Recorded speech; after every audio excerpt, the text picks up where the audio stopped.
Great. So hi guys, welcome to Awaken the Woman Within. Good to see you. And today we have a treat. We have a very, very special guest speaker today, Jahan, who is the authentic motherhood coach. And basically, Jahan looks at coaching high achieving mums and kind of to relieve the stress and the guilt. And she basically helps parents take them on a path to embracing the joy, the confidence, and the connection in your parenting journey. And today we're going to be looking at exploring the fallacy of being that so-called perfect mom and how the unhealthy and unrealistic expectations you actually put on yourselves, we put on ourselves as parents, as mums, that creates that unnecessary stress and guilt. And instead come up with basically a parenting vision that is authentic and healthy and in line with your own values, personality and needs as well. So welcome, Jayan, welcome to the group. Good to have you here, lovely. How are you doing? Thanks, Zoe. So happy to be here and thanks for having me. I'm doing well, thank you. And thanks to those who are joining us today. Grand. So we've got a really good interactive session, ladies, here. So do bring a pen and paper, grab one if you haven't got one already, and I'll hand over to you now, lovely, to go for your talk. Great, thanks, Zoe. I'm just gonna share my screen, so hopefully, can you all see my screen? Yeah, Zoe, is it all good? Yeah, all good, all good. Okay, fab.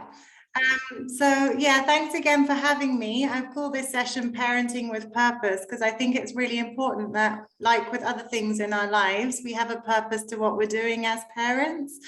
So I'm just going to shoot ahead with the PowerPoint. And just a couple of things, like Zoe said, if you can grab just a scrap piece of paper and a pen, that would be great because you can jot down some ideas and reflections as you go. If you've got your phone handy, that'll be really helpful because there's a couple of QR codes at the end of the session that you might like to scan. But I'm sure Zoe can get these sent out to you later if you don't manage to grab them now. Like Zoe said, I'd really like it if this is interactive. So please do participate if you're able to.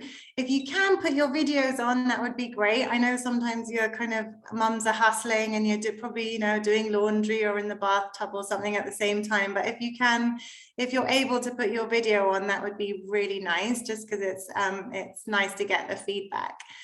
In case you have to leave early, that's absolutely fine, but just so you know, there is a free gift for you at the end, so if you can stay till the end, that would be awesome. And I have an offer for you at the end, which I'd love for you to stay for. So I'll get cracking. Please do stop me at any time. I don't want this to be like a lecture, so I'd really like you to stop me, ask questions, put your hand up or type in the chat.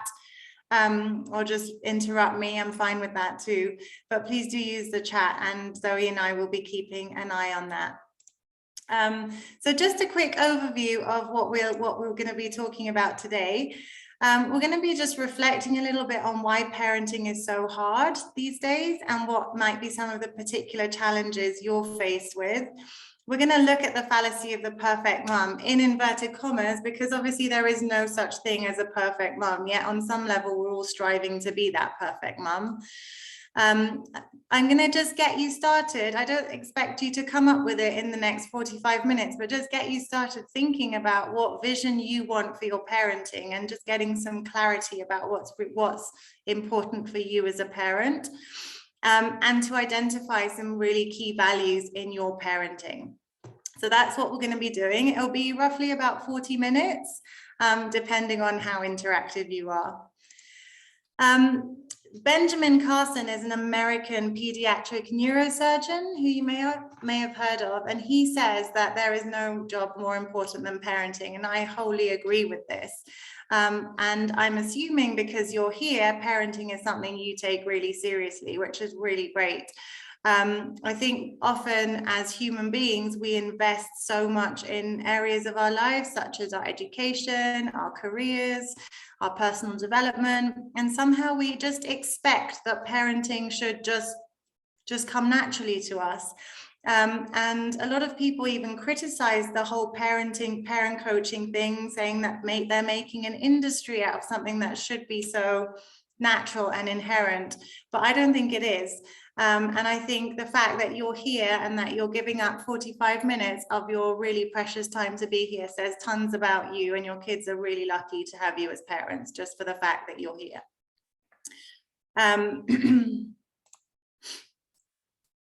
So I'm just going to share a little bit about my story, about where I'm coming from and why I'm doing this kind of work. My kids at the moment are 9 and 11. So I've got two daughters and they're 9 and 11. And I know when they were younger, I struggled so much as a parent. I still do, but I was just completely overwhelmed with being a parent. I constantly felt insecure. I just always felt like I was winging it and I didn't know what I was doing. I remember going away for weekends with friends and just constantly comparing my kids. My daughter was like 1 year older, and constantly comparing her with the other children, what they were doing, what she wasn't doing, always feeling insecure, like the other mums just seemed to know what to do and I just had no idea. And I felt so insecure as a parent. I always felt like I wasn't doing enough. No matter how much I did, it just never felt like it was enough. And that led me to feel guilty all the time. And I think that guilt that I felt came out as stress in my parenting. I yelled a lot at my kids when they were young. I remember putting them to bed, sometimes having screamed at them. I remember dreading like doing bedtime with them, or when I had to spend a few hours with them on my own. I just found the whole thing so stressful. And I felt really insecure about the fact that I found it stressful, because I thought, you know, parenting is something that should be easy and it should be joyful and it should be something that I'm enjoying. So I felt more guilt then at the fact that I wasn't enjoying being a mum. So all of this led me to kind of attend parenting workshops, read lots of books, and then also through my job as a school counsellor, I'm so blessed to have worked with lots and lots of parents. Most of the parents I work with have teenage kids, so I've also had insight from the kids' point of view as well as a school counsellor about what is really important as a parent. And I feel very privileged actually to sit in a room with teenage children and hear some of the struggles they're having with their parents. And it's really helped me to think, right, this is what's really important in parenting. Additionally, I really strongly feel that if children grew up in happy and healthy households, we wouldn't see, you know, most of the issues that we see in this world today. And so I really take it, I think it's such a privilege to empower parents to feel more confident, to feel like they're enjoying what they're doing, and to raise kids that have good principles and who are resilient.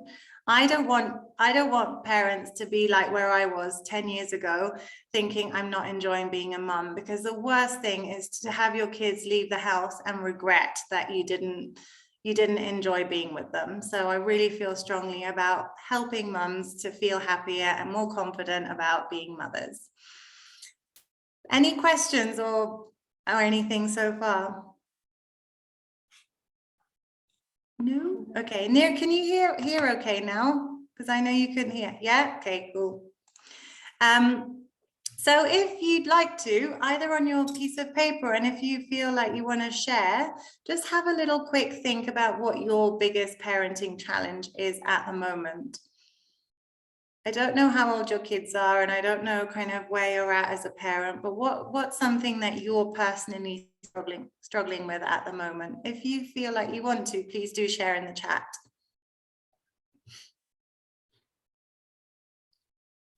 I'd say for me, because I work full time, and Zoe and I were just talking about this, I work full time. I've got my own coaching business, and for me, one thing that's really hard is fitting it all in and being present with my children when I'm with them, because I just find I'm always on my phone. I'm always thinking about a million other things that I need to do, and I find that really, really challenging personally at the moment.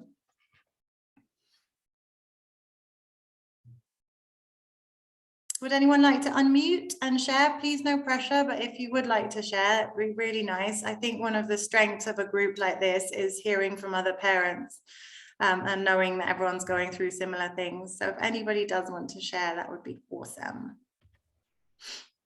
But I do also appreciate we're all strangers, so and this is really personal. I'm happy to share, Johanna. Yeah, go Zoe, thanks.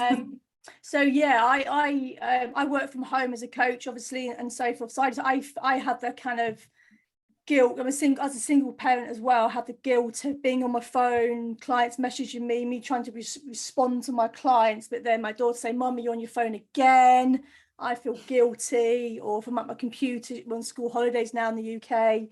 You know, I've done some work this morning and my daughter's there on my shoulder watching me, and I feel guilty I'm not spending time with her. So it's the whole, I need to be working, but also the guilt of I want to spend time with her, but then don't always have the time as well. So it's kind of having that juggle, isn't it, about equal balance, I suppose. Yeah, and she's in this next room now, so she may come running in here in the moment, who knows. So yeah, it is about that for me, definitely. Yeah, completely relate.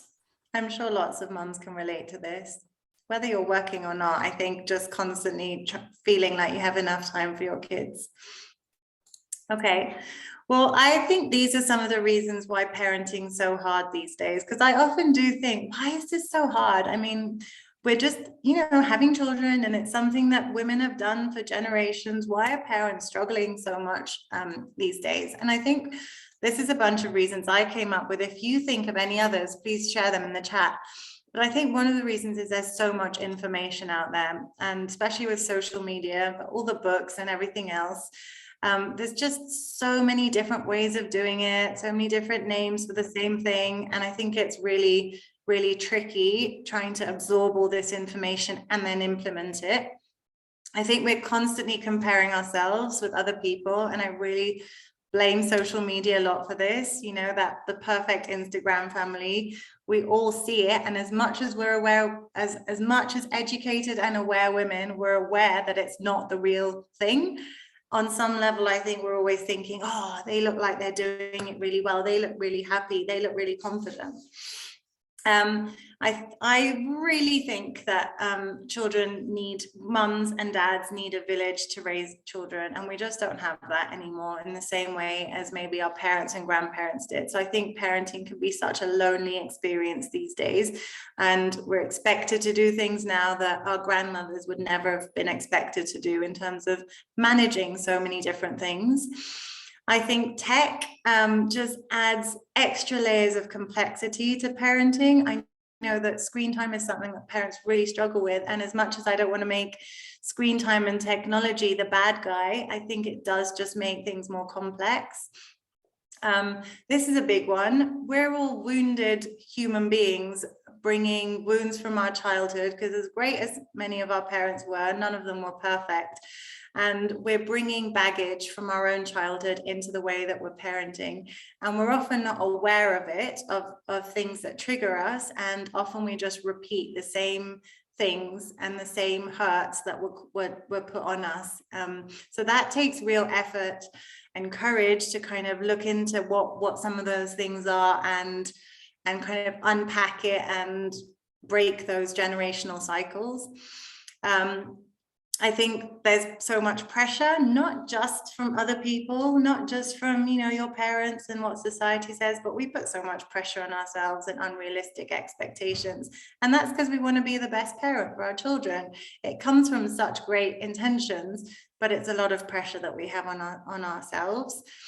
I think counterintuitively, the fact that people are having fewer children these days means there's more pressure. Like, you have one child, you have to make it work with that one child because it's all you've got. So I think it in many ways puts more pressure on us and our children.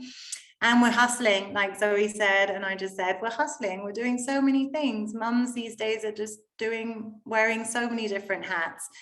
Businesswoman, employee, daughter-in-law, wife, friend, a million different things that we're trying to juggle alongside being parents. Does anyone else have any ideas about why it's such a struggle these days being a mum? Feel free to share it in the chat or unmute and share. Those are just a few things I came up with. I know on Facebook here, Johan, I've got Kerry who says she's got grandkids and she's there basically have got no boundaries and are a little bit disrespectful, but obviously as the grandparent, she's probably not in a position to help as much.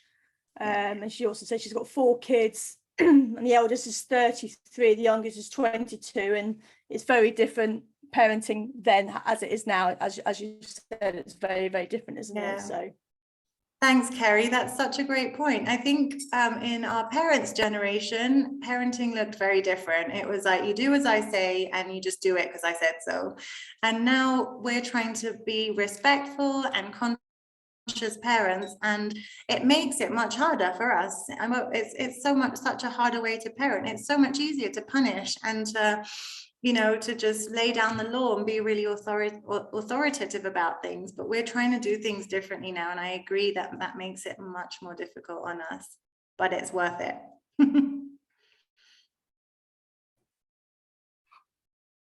Cool, thanks. Oops, I've gone back.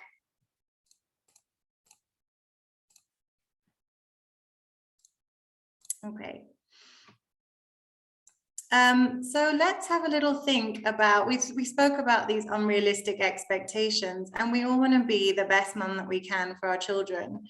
What do you think are some of those unrealistic and unhealthy expectations that we put on ourselves? So if you just close your eyes, you don't have to close your eyes, but if you just visualize for a second what the perfect mum is, and perfect mum very much in inverted commas, what kind of things come to your mind? What does being a great mum look like to you?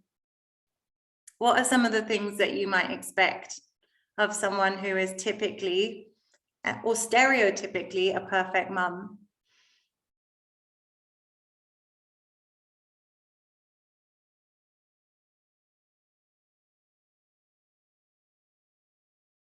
So, for example, a perfect mum is somebody who cooks home-cooked healthy meals for their children.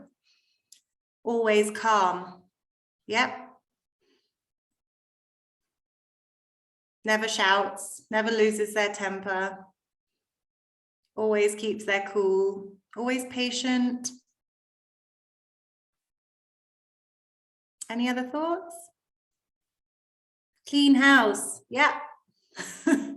Well-behaved kids who are obedient and helpful, who eat healthy food, who are intelligent.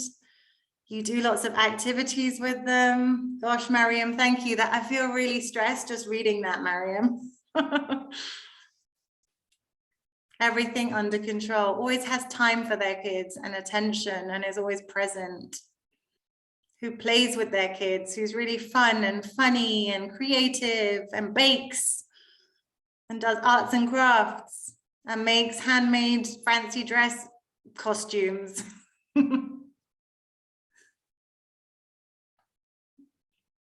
Yeah. Okay, that's a great list we've got there. How do you feel when you hear all those things, like that long list of things we have to be? How do you feel? Do you feel inspired? Do you feel exhausted? Takes them out every day. Pressure. Yeah. Overwhelmed. Absolutely. Yeah.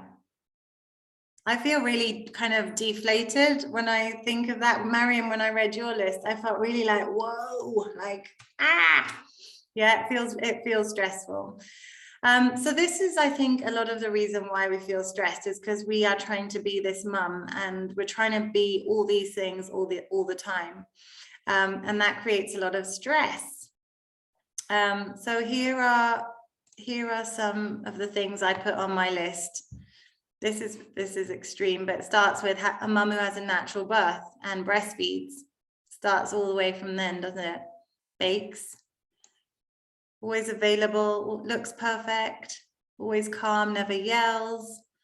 Meals, organizes amazing birthday parties. Oh my gosh, the mum guilt I felt for never having a good birthday party, like having more than 3 friends. For my kid's birthday party. Adventurous, does crazy things, is always like taking their kids out, doing amazing things. A mum who has a perfect marriage. I know many parents who don't have the perfect marriage, or who are single parents, or who are separated, feel so much guilt around that. You role model being ambitious and career driven, especially for your daughter. Okay, there's a lot of pressure on mums to be that. Playful and fun, healthy. Hand makes upcycled costumes. Sorry, I just have to laugh at that one. Had fun making this list. Keeps a perfect home. Okay, we said lots of those things. It's so much pressure. And the thing is, when we try to be this perfect mum, that puts pressure on our children, because the perfect mum, of course, has the perfect child. And so what's the perfect child like? Share some ideas in the chat. I think some of you already mentioned a few already. You said intelligent, always behaves, doesn't eat junk, eats whatever they're given. Any other thoughts about what the perfect child looks like?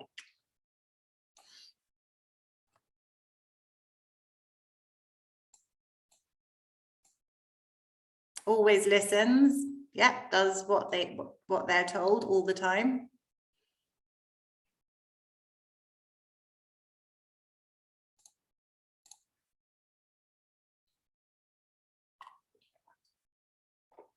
Anything else? No tantrums. Good. Manages their feelings perfectly. Always communicates how they feel. They don't act out. Thanks, Nirali. Great ideas. Any other thoughts? The perfect child. On Facebook, Kerry says, does what they're told and doesn't whinge. Yeah. Yeah. Great. Thanks, Kerry. Absolutely. Okay, so the perfect mum has the perfect child, and this is what I've got on my list of the perfect child. So from when they're babies, it really drives me nuts when people say, "Oh, have you got a good baby?" I'm like, "What do you mean a good baby? What's a bad baby?" And by good baby, they mean sleeps well, right? Sleeps through the night. I'll be like, "Oh, he's so good. He sleeps through the night." Well, if he didn't, would that make him bad? So I think already from when they're newborns, we have expectations on them to be certain things.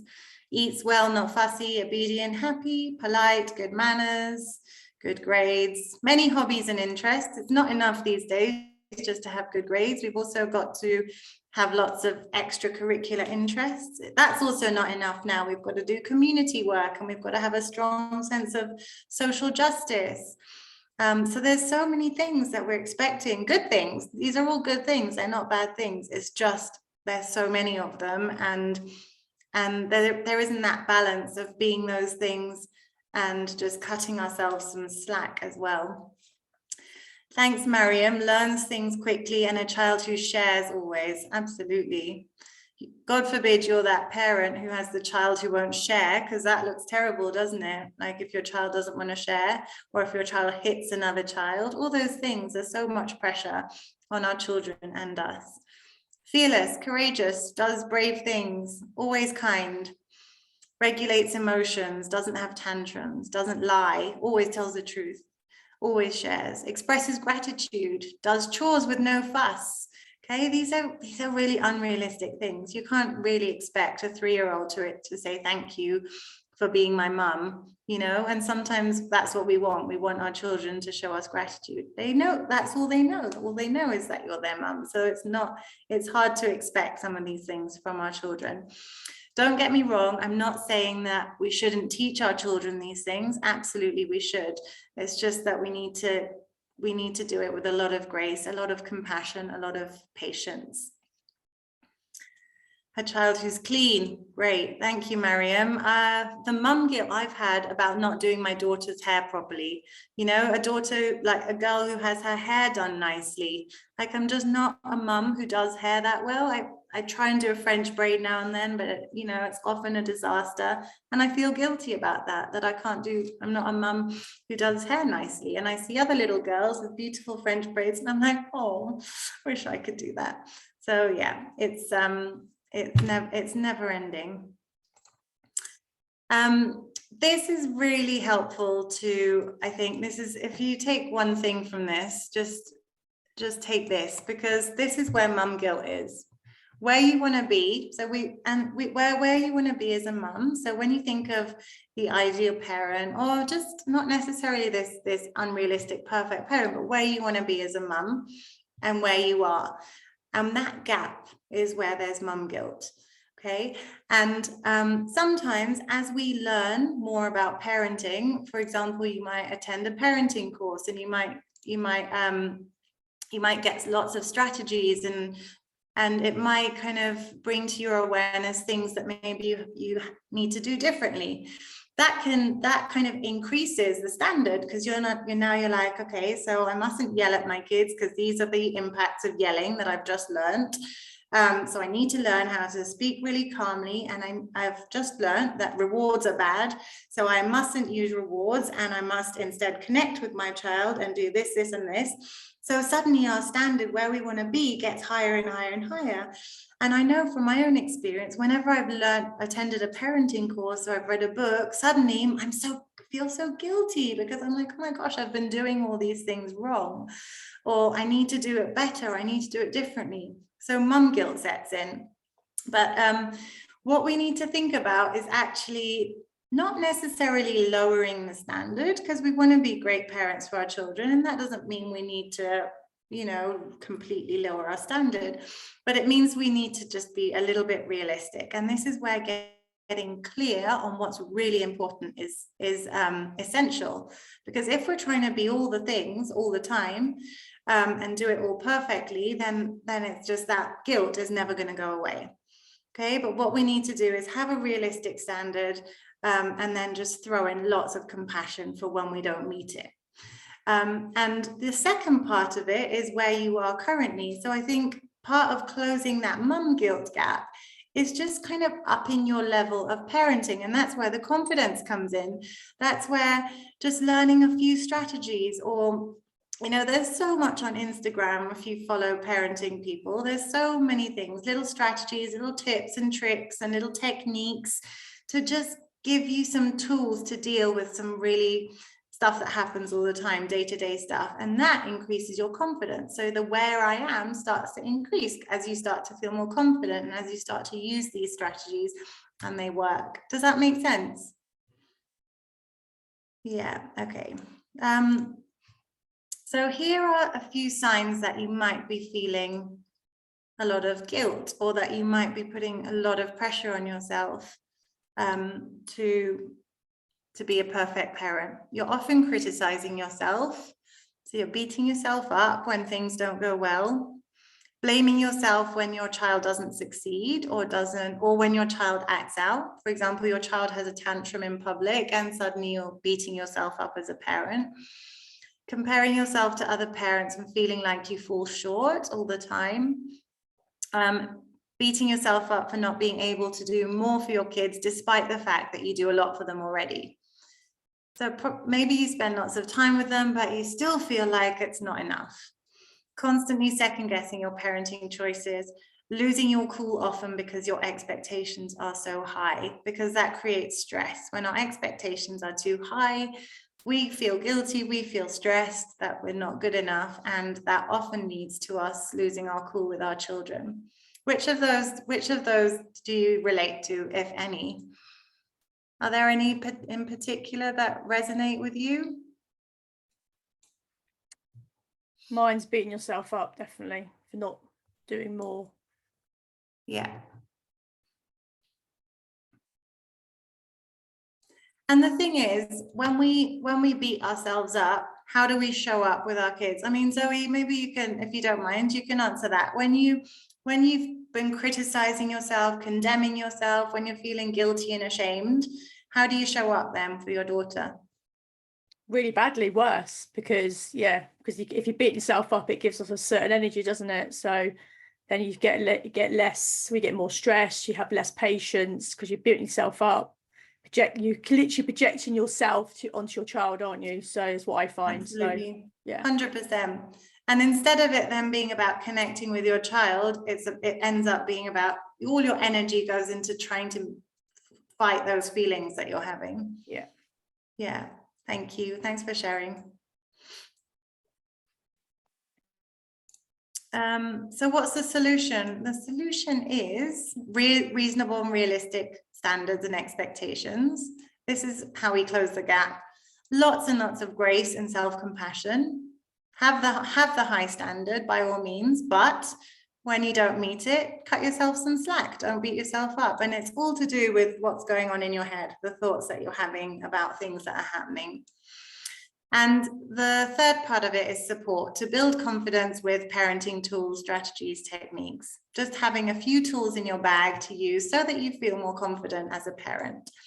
So what we're going to talk about for the next 10 minutes or so is the first bit of that, is having reasonable and realistic standards and expectations.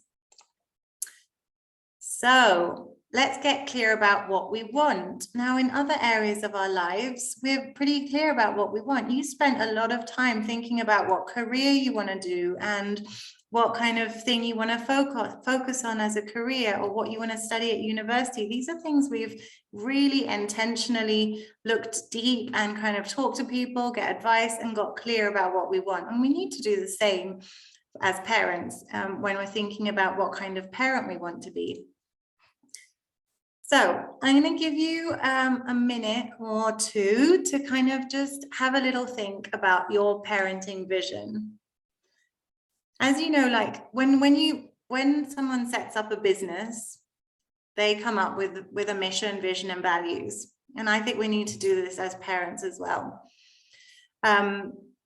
You're the leader of your family, and you need to lead your family. And in order to lead your family, you need to have a vision of what you want your family to be like and what kind of parent you want to be for your children. Because there isn't just one kind of parent, and there's no right or wrong way to parent. But what is important is to get clear on what's important for you. So I'm going to shut up for a minute and just let you think about what kind of parent you wish to be for your children. And if you get stuck on this, I think a good question to ask yourself is, how would you want your children to describe you? Imagine that your children are 28 years old, they've moved out, they're living independent lives, and somebody asks them, what was your mum like, or what was your dad like? How would you like them to answer that question? How would you wish them to describe you as a parent? It doesn't mean the parent that you are now, but your ideal vision for what kind of parent you'd want to be like. Have a go at writing it down on your piece of paper. Try and get specific. So I think writing it down helps you get specific rather than just coming up with a fluffy idea in your head. And if anyone would like to share, I would love to see your answers in the chat.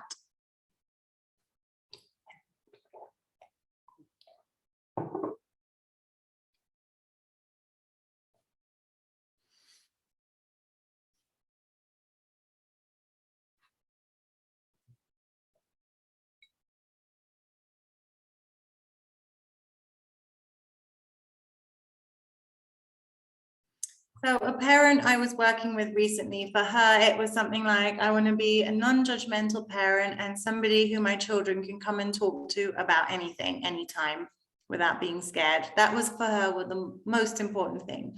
She's not being judgmental, that she has an open and honest relationship with her child, where her child's not scared to come and tell her things.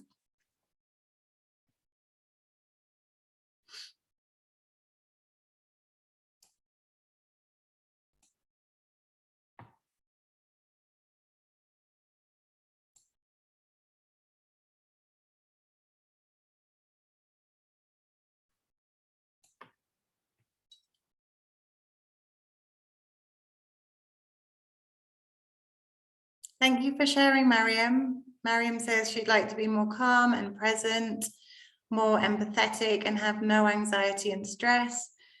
And she'd like to enjoy motherhood so I don't regret it in later years. Thanks for sharing. Mariam, I'd just like to suggest maybe rephrasing that to have good strategies to manage my anxiety and stress, or to regulate my anxiety and stress, because anxiety and stress are just normal parts of life. I think everybody experiences anxiety and stress, and it's about having some strategies and support to manage those feelings. That's really important. Does anybody else want to share, or shall we move on? Thanks, Zoe. I've just seen yours. A special bond with you. Yeah, connection, your connection and relationship with your daughter is really important, Mariam. Zoe, to lead by example, for your child to be inspired by my actions of how I show up in the world, to be open and honest with me and have good connection and communication. That's so lovely. Thanks, Zoe. To be a great role model, isn't it, Zoe? Totally. Yeah. Supportive, safe space. Yeah, place for your child. Yeah. Got Kay on Facebook who says fun, loving, giving good advice and approachable. Really nice. Yeah. Approachable seems like such an obvious thing, but it's so interesting with the teens I work with, how many just do not find their parents approachable at all. And they seem like, actually, when I meet the parents, they seem really reasonable and nice, but somehow there's something in the relationship that's meaning their teens don't feel comfortable talking to them. I think it's often that fear of judgment and the fear of punishment or criticism. So I think acceptance is such a big thing as well. Thanks for sharing, everyone. It's really great to see everybody's answers. And this is something I'd really encourage you to keep thinking about, because I don't expect you to nail this in like 1 minute, you know, under pressure on Zoom, but keep thinking about what your vision is for your family, for your parent, for your children, for you as a parent, and keep kind of rewording it and refining it, and maybe even just type it out and put it up on a wall somewhere in your bedroom. So maybe you wake up every morning reminded of what your vision is. What about values? What are some key values for your family? And I think getting clear on values is really important, because values are the filter through which we make decisions, about how we spend our time, through we make decisions about how we spend money, how we talk to each other, what actions we take. All these things are guided by our values. And I think half the time we're doing things very robotically, not really conscious about why we're doing them or whether it's really the right choice for us and our family. So I think defining our values as parents is really important. And then when we're faced with a decision, it could be one of those moments where you think, does my child need a limit or some kind of discipline in this moment? Or do they just need a cuddle and lots of love? Reminding yourself of what your values are can be really helpful in that moment, in terms of guiding what action you're going to take in that moment. So I'm going to show you a slide with tons of values. This is not all the values in the world. You might think of things that are not on this list. And I'd like to challenge you. It is a challenge, because you're going to see this list and think, yep, all of them. But I'd like you to see if you can challenge yourself to pick, say, 5 or 6 of these. And like I said, this is a work in progress. Keep looking at this over the next few days. Keep kind of thinking what's really important to me. See if you can come up with 5 values that are really important for you and your family. So here's my list. Feel free to screenshot it if you want.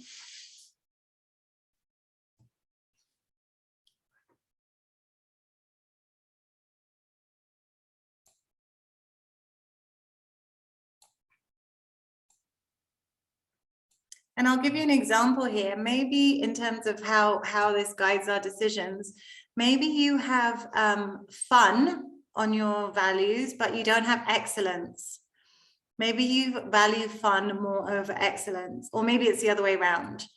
That's going to guide your decision, for example, about how you might spend a weekend. Yeah? Is it going to be sitting down with your child and going through maths sums? Or is it going to be going out and doing a really fun family activity or playing a board game as a family? So being really clear, and it's not that simple, and it's not that black and white, but just having some kind of framework through which to make decisions can be really helpful. If anybody wants to share their top 5 from that list in the chat, please feel free.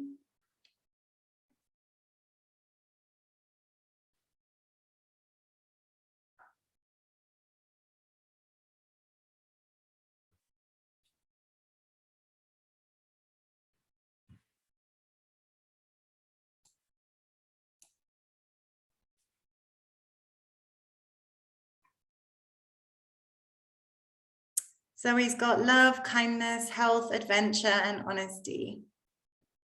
Lovely. So when you're struggling with making a decision, remember those 5 things. When you're wondering, what does my child need right now? Think of those, or what do I need right now? Think of those 5 things. Trust, confidence, love, playfulness. Love it. Thanks, Nir. Okay, I'm going to move on in the interest of time, but please keep thinking about this. This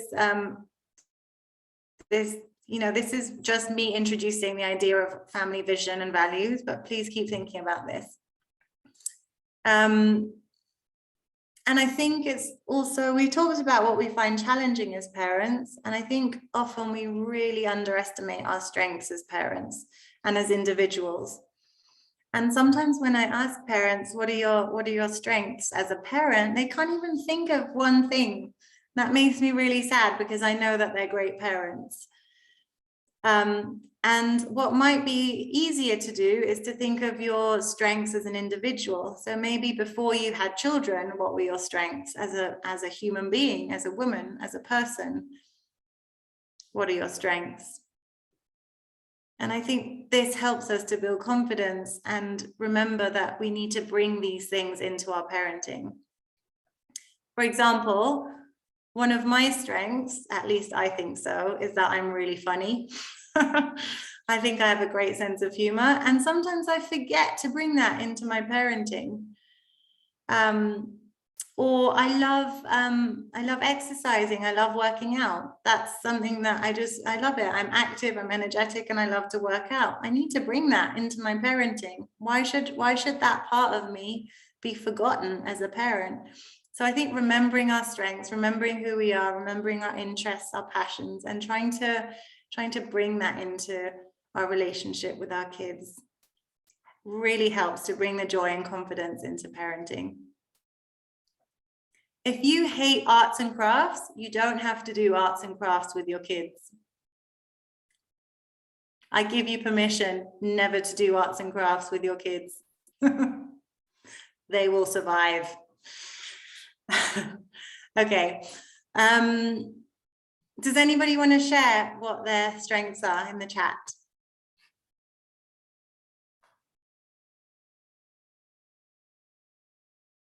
You're all far too humble, unlike me.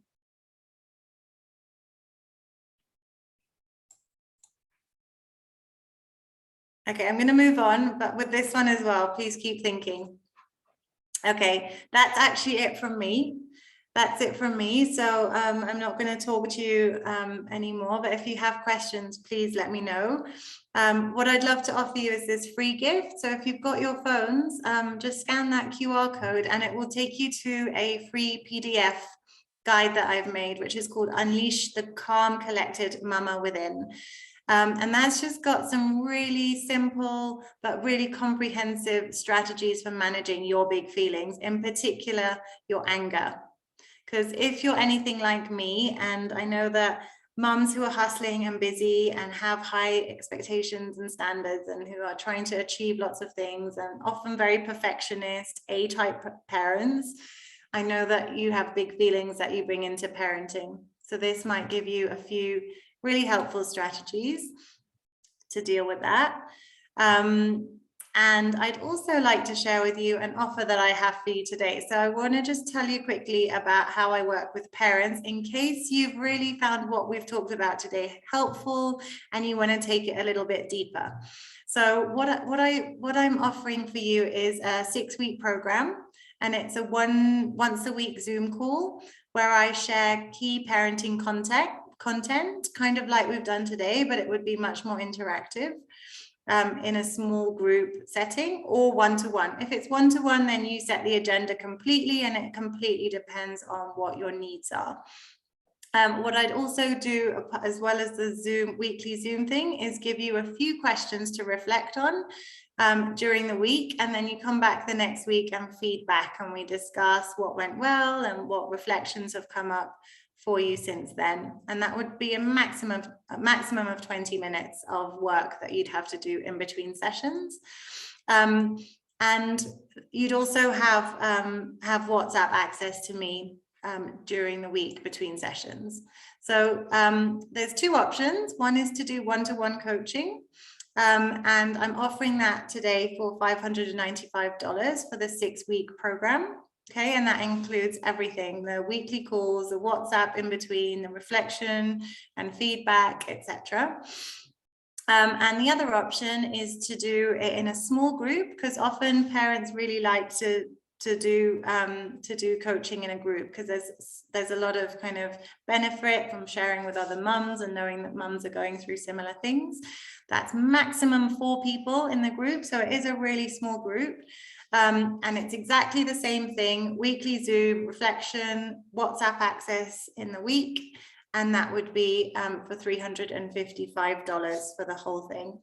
I actually have a small group that's starting the week of the 14th of August, and I have 2 spaces on that. So if you're interested, please get in touch really soon so I can get you in on that group.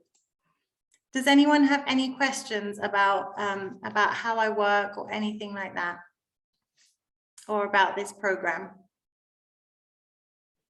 Sounds amazing. Sounds really good, that program, really good. Thanks, Zoe. If you'd like to find out more, there's another QR code to book a free 30-minute discovery call with me. So I want you to make sure before you sign up for this that it's the right thing for you. And so that will give you an opportunity to just kind of find out a little bit more about what I'm offering and to make sure that it's right for you. And so I can also check that it's the right thing for you. Okay, so please feel free to book in that call with me soon. If you're interested in the small group program, we're starting the week of 15th August, so get your call booked in obviously before that. If you want to work one-to-one, I'm very flexible about start dates, and also feel free to book a call and discuss how that would work. If you're not sure whether you should do one-to-one or group, book a call with me and we can talk about what you need and which would be most beneficial. That's all from me. Does anyone have any questions about what we talked about during the session also? Or anything that you want to share, or any ideas or objections or anything? If anybody has got any questions for Johan after the session's finished, because this will be on replay for people that are in the Awaken the Women Within group, you can just post your questions, but #replay, post your questions, and you can always jump on and answer the questions afterwards, can't you, as well, Johan, I suppose, as well. So yeah, absolutely. Yeah, because I'm on the group as well, so I'm happy to answer questions there. Yeah, so even if you're on here today, do jump in after this this live has ended, and yeah, she can jump on there and answer as well. And what I'll do is I'll put all Johan's links below the video as well, Instagram links and everything as well, so you can connect with her after this as well, to make it nice and easy for you. So yes, but thank you, Johan, thank you so much. And thanks for having me, Zoe. Amazing session, interactive, amazing, full of lots of little nuggets in there. I've got a lot from that session. I'm sure everybody has from today. Thank you so much. It's a pleasure. Thank you so much for the opportunity, and it was nice to see some old familiar faces and some new ones. And I just say also that my Facebook page and Instagram details are on this slide in case anybody wants to find me there. Amazing. Thank you so much. And that's our session for today, guys. And just to let you know, next week we have a masterclass on how to master your thoughts to live an abundant life. So do tune into that, same place, same time, 1 o'clock next week in the Awaken the Women Within group. There's no Zoom next week, but it will be streamed just directly into the Facebook group. But for today, guys, that is us for today. Thank you, Johan, once again. And I shall catch you all soon, and see you all again next week. Bye for now. Bye, Zoe. Bye, everyone.